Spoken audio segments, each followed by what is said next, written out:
Baju aku ni. Tak ya. Tak apalah, baju pesakit dia pakai. Hari ni sama dengan aku je sakit.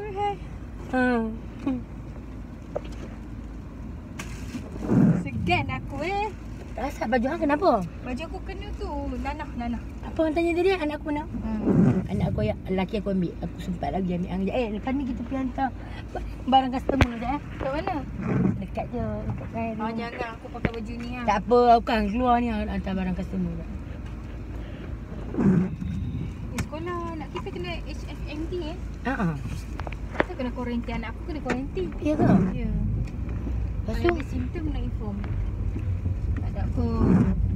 Tak ada simptom. Tak ada simptom. Anak hang kena kuarantin pasal apa? Tak ada simptom? Kelas dia ada ni. Ada seorang HFMT. Oh, ada seorang kena lah.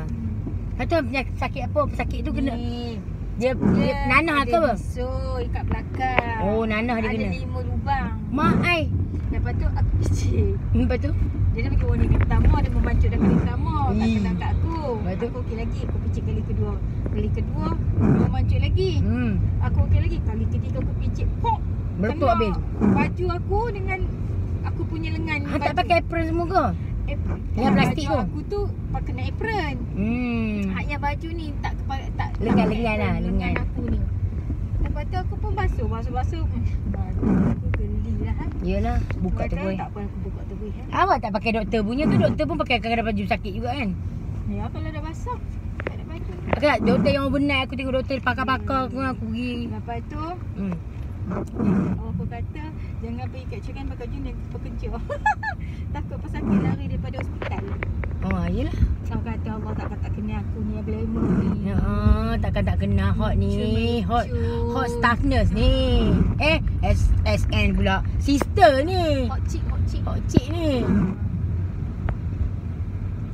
Sister hot ni tahu tak? Bukan SN SN tak main naik pangkat dah ni. Ada pakai pantat sama je. Bak tu. Ada baju putih tau. Baju biru tau. Pangkat lah. Itu KKM.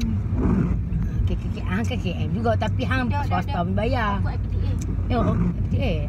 Swasta lah kan. Saya QKM sekarang swasta kan. Tadi hang hantar pesakit. Tadi pesakit ni lah yang hantar pergi QKM tu. Ya, ni lah. Universiti ya. Aku tahulah tempat kerja hang, ambulans lah. Semua sama lah. Semua ada. Driver tu tadi tanya aku. Betul. Kenapa ambil akak? Siwa. Akak ke? Terus tak jadi nak mengubat. Tu tempat kerja dia berkali-kali ringan. Kau ada tempat kerja. Itu bukan. STM. Tu SCTM yang kali satu yang warna-warni tu HPKK. Oh ya ke? Lain ke?